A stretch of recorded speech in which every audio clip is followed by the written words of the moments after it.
যুক্তরাষ্ট্রের president Joe Biden আগামী 20 জানুয়ারি বিদায় নিচ্ছেন। তার মেয়াদের শেষ মুহূর্তে ঢাকা আসছেন দেশটির শ্রম বিষয়ক ঊর্ধ্বতন কর্মকর্তা ক্যালিফে রড্রিগেজ।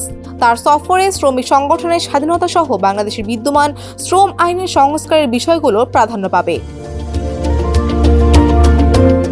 22 নভেম্বর 5 দিনের সফরে আসছেন যুক্তরাষ্ট্রের পররাষ্ট্র দপ্তরের গণতন্ত্র, মানবাধিকার ও শ্রম বিষয়ক ব্যুরোর আন্তর্জাতিক শ্রম বিষয়ক বিশেষ প্রতিনিধি রড্রিগেজ। তার নেতৃত্বে মার্কিন শ্রম দপ্তরের প্রতিনিধি ছাড়াও দেশটির উন্নয়ন সহযোগী USAID সহ অন্যান্য দপ্তরের প্রতিনিধিরাও থাকবেন। রড্রিগেজের ঢাকা সফরের বিষয়টি নিশ্চিত করে বাংলাদেশের পররাষ্ট্র মন্ত্রণালয়।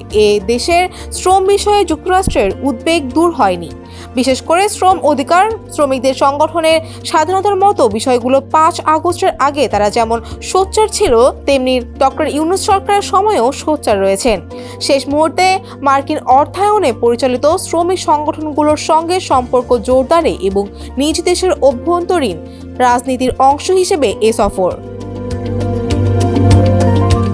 পররাষ্ট্র মন্ত্রণালয়ের কর্মকর্তা বলেছেন, বিদ্যমান বাস্তবতায় বাইডেন প্রশাসনের সময় যুক্তরাষ্ট্র বাংলাদেশের শ্রম বিষয়ে যতটা সোচ্চার ছিল, ডোনাল্ড ট্রাম্প সরকার গঠনের পর এই বিষয়ে তাদের নজর থাকবে না। তবে মার্কিন অর্থায়নে পরিচালিত শ্রম সংগঠনের সহযোগিতা অব্যাহত থাকবে। রড্রিগেজের এ সফরের মাধ্যমে ডেমোক্র্যাটরা ভবিষ্যতে দেখতে পারবে যে সরকারের শেষ দিন পর্যন্ত দলটি শ্রমিকদের পক্ষে কাজ করে গেছে।